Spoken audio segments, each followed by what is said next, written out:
Students, आज हम उन्मेष हिंदी पाठ्य पुस्तक का पाठ नंबर 13 मानव सेवा ही ईश्वर सेवा है शुरू करेंगे।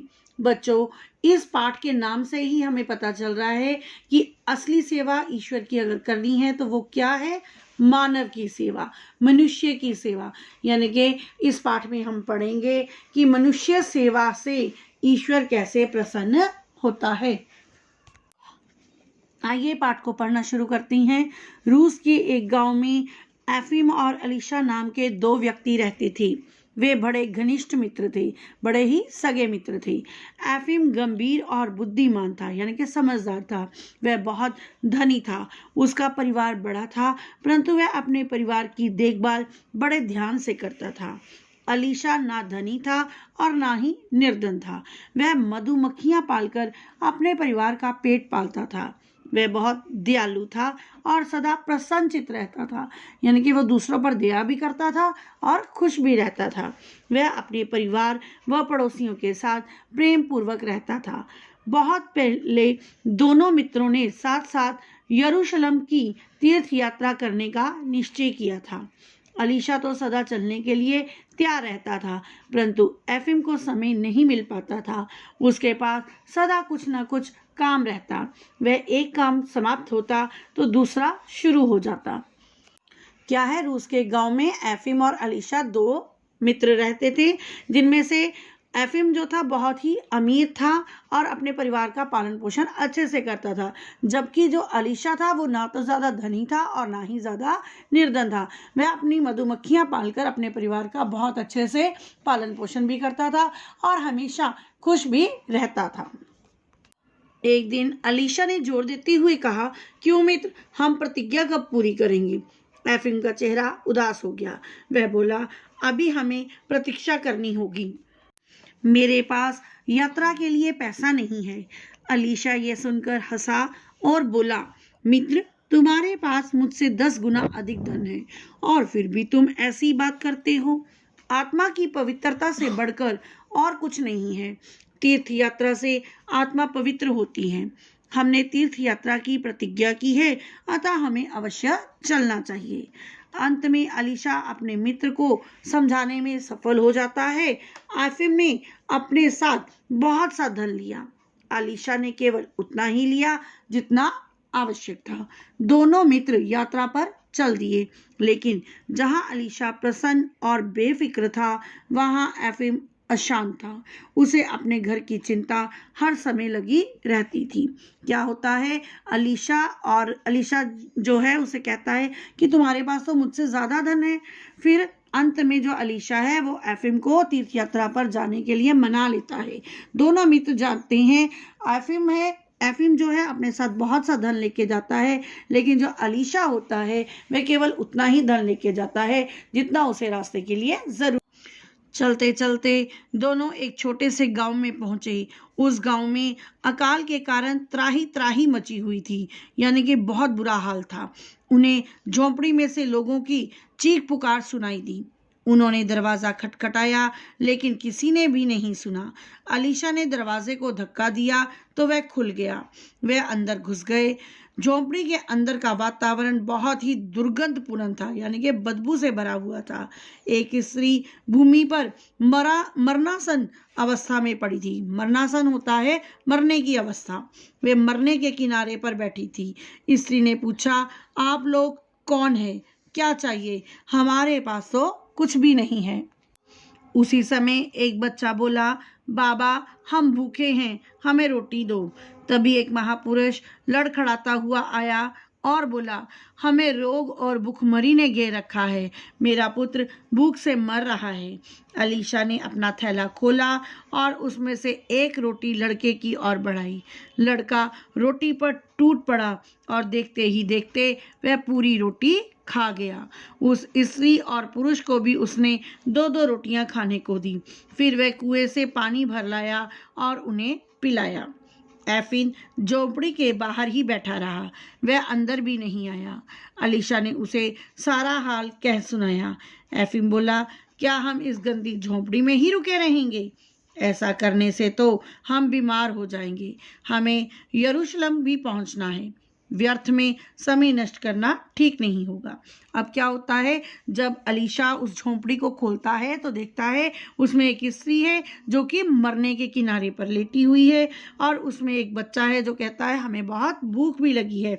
वह उनको रोटी खाने को देता है और उनके लिए कुएं से पानी भी लाता है। लेकिन जो एफिम होता है वो झोंपड़ी के अंदर भी नहीं जाता और अपने मित्र को कहता है कि तुम यहाँ रुककर अपना समय व्यर्थ में नष्ट मत करो। अलीशा ने उत्तर दिया, मित्र आप चलें, मैं इन लोगों को ऐसी दशा में छोड़कर नहीं जा सकता। मुझे कुछ दिन यहीं रुककर इनकी सेवा करनी होगी। एफिम अकेला ही यह सुनकर चल जाता है।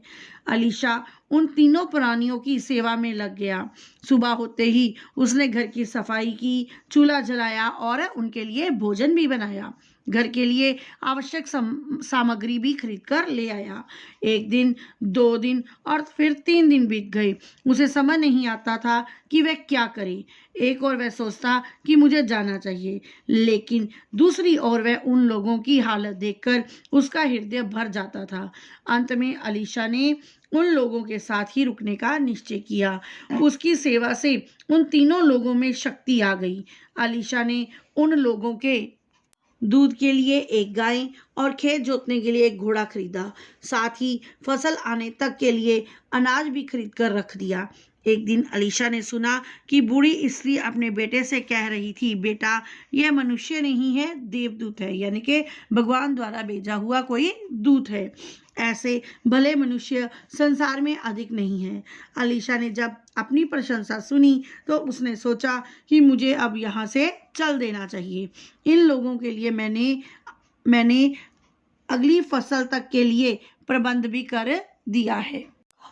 अगले दिन जब घर के सब लोग गहरी नींद में सो रहे थे, अलीशा वहां से चुपचाप चल दिया। उसके पैसे समाप्त हो चुके थे, इसलिए उसने यरूशलेम जाने का विचार छोड़ दिया और घर की ओर वापस चल पड़ा। घर पहुंचने पर उसके परिवार के लोग बड़े खुश हुए। उन्होंने उससे पूछा, क्या आप यरूशलेम हो आए? एफिम कहाँ है? अलीशा ने उन लोगों को कुछ नहीं बताया, केवल इतना कहकर टाल दिया कि ईश्वर की इच्छा नहीं थी कि मैं वहां जाऊं। मेरा सारा धन मार्ग में ही समाप्त हो गया, अतः मैं एफिम के साथ नहीं जा सका और रास्ते से ही लौट आया। उधर एफिम झोपड़ी छोड़ने के बाद जितना शीघ्र हो सका यरूशलेम की ओर चला। वहां पहुंचकर वह प्रार्थना करने के लिए चर्च में गया। चर्च में बहुत भीड़ थी। उसे सदा अपने धन की चिंता लगी रहती। प्रार्थना के समय भी वह जब तब टटोल कर देख लेता कि कहीं भीड़ में उसकी कोई जेब ना काट ले। पैसों की चिंता में प्रार्थना में उसका मन ही नहीं लग रहा था। चर्च के भीतरी भाग में, चर्च के यानी कि अंदरूनी भाग में 36 दीपक जल रही थी। किसी भी तीर्थ यात्री को वहां तक जाने की अनुमति नहीं थी, किसी को भी वहां जाने की परमिशन नहीं थी। परंतु दीपकों के प्रकाश के पीछे उसने एक ऐसा दृश्य देखा जिससे वह आश्चर्यचकित रह गया, यानी कि हैरान रह गया। वहां उसे एक वृद्ध पुरुष की झलक दिखाई दी। वह बिल्कुल अलीशा की तरह था।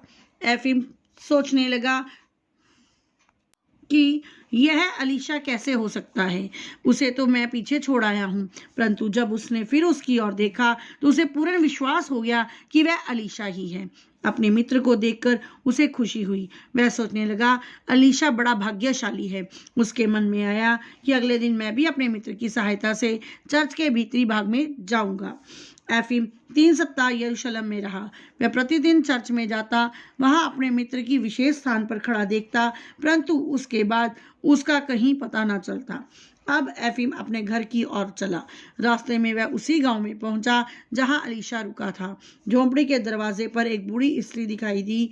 वह बोली, आइए बाबा, हमारे साथ ठहरिए और भोजन कीजिए। हम सदा अपने यहाँ यात्रियों का स्वागत करती हैं। एक यात्री ने ही हमारी प्राण रक्षा की थी। एफिम समझ गया कि वह स्त्री अलीशा के बारे में बात कर रही है। जब एफिम ने अलीशा के बारे में पूछा तो उस स्त्री ने कहा, मैं नहीं जानती वह कौन था, मनुष्य था या देवदूत। वह हम सबसे प्रेम करता था। वह अपना नाम बताए बिना ही यहाँ से चला गया। परमात्मा उसका भला करे। यदि वह यहाँ ना आया होता तो हम सब मर गए होते। फिर उस स्त्री ने एफिम को भोजन कराया और सोने के लिए स्थान दिया। एफिम विश्राम के लिए लेटा, यानी कि आराम करने के लिए लेटा, पर उसे नींद नहीं आई। उसके मन में लगातार अलीशा का ध्यान आता रहा। उसे याद था कि उसने यरूशलेम के चर्च में अलीशा को विशेष स्थान पर खड़े देखा था, और वह ये तो जानता था कि वह अलीशा को इसी झोंपड़ी में छोड़ गया था। उसकी समझ में कुछ नहीं आ रहा था। मन ही मन उसे ऐसा लगने लगा कि ईश्वर ने शायद उसकी तीर्थ यात्रा स्वीकार नहीं की, परंतु अलीशा की तीर्थ यात्रा अवश्य स्वीकार हुई है। प्रातःकाल यानी कि सुबह वह अपने गांव की ओर चल पड़ा। गांव पहुंचकर वह सबसे पहले अलीशा के घर गया। एफिम को देखकर वह बहुत खुश हुआ और बोला, मित्र, आशा है आप यरूशलेम की यात्रा सकुशल पूरी कर आए। एफिम ने उससे क्या पूछा? अलीशा ने बच्चे एफिम से पूछा कि मुझे विश्वास है कि आप अपनी यात्रा पूरी कर आए होंगे। एफिम बोला, मित्र, मेरा शरीर तो वहां अवश्य पहुंच गया, परंतु मेरा आत्मा वहां पहुंच सकी। इसमें मुझे संदेह है। मुझे पूर्ण विश्वास है कि तुम्हारी आत्मा वहां थी। मैंने अपनी आंखों से तुम्हें चर्च के भीतरी भाग में दीपमाला के पीछे खड़े देखा था। तुम ही सच्चे तीर्थ यात्री और ईश्वर के प्रिय हो। मैं समझ गया हूँ कि मानव सेवा ही ईश्वर सेवा है।